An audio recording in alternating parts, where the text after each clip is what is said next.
Merci Madame la Présidente, merci messieurs les rapporteurs pour la présentation du sujet. Notre groupe n'a pas la même analyse que vous tous ici, à part peut-être l'approche que vient de faire Jean-Michel Clément. Le texte que nous examinons aujourd'hui semble cynique et trompeur. Il maquille les vieilles pratiques avec un nouveau nom pour mieux donner l'illusion de la nouveauté. Peut-on appeler réforme un texte qui ne modifie qu'un seul des 4 critères qui président au fonctionnement du franc CFA? La parité fixe avec l'euro sera maintenue, la liberté de transaction entre la zone euro et l'UMOA ne changera pas non plus, la convertibilité illimitée entre éco et euro ne changera pas. Seule la centralisation des réserves de change auprès du Trésor français va être arrêtée. La portée de ce texte est donc dérisoire. Le maintien de la parité fixe avec l'euro, par exemple, pose au moins 2 problèmes majeurs. Premièrement, maintenir une parité fixe avec une monnaie forte valorise les importations au détriment des exportations, ce qui induit 2 éléments. D'un côté, les pays qui utilisent le franc CFA ne disposent pas des leviers pour créer une économie indépendante et résiliente, puisqu'il est plus simple d'importer des biens que de les produire. Et de l'autre, la limitation des exportations induite par cette monnaie les contraint dans leur rôle d'exportateur de matières premières, ce qui est surtout utile aux multinationales et à leurs actionnaires.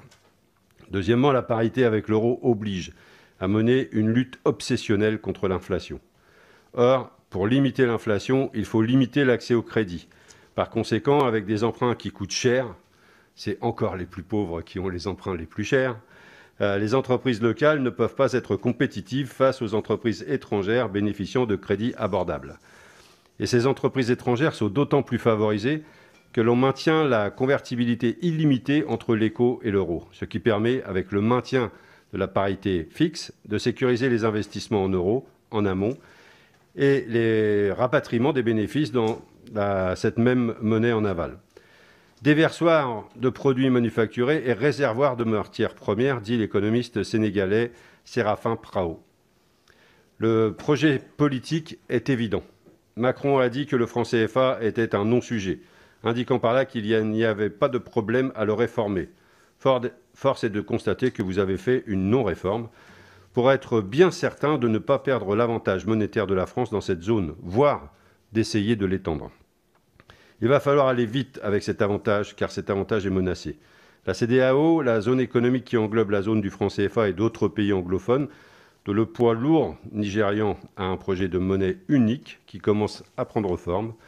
Il fallait donc prendre de court ce projet. La France a même poussé le cynisme jusqu'à utiliser le nom proposé par la CEDEAO pour sa monnaie, l'éco, quelle que soit l'opinion que l'on peut avoir sur son contenu.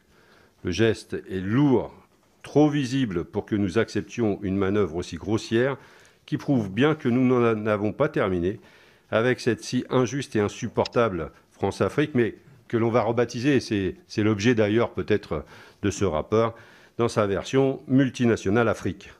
Les députés communistes voteront évidemment contre cette non-réforme.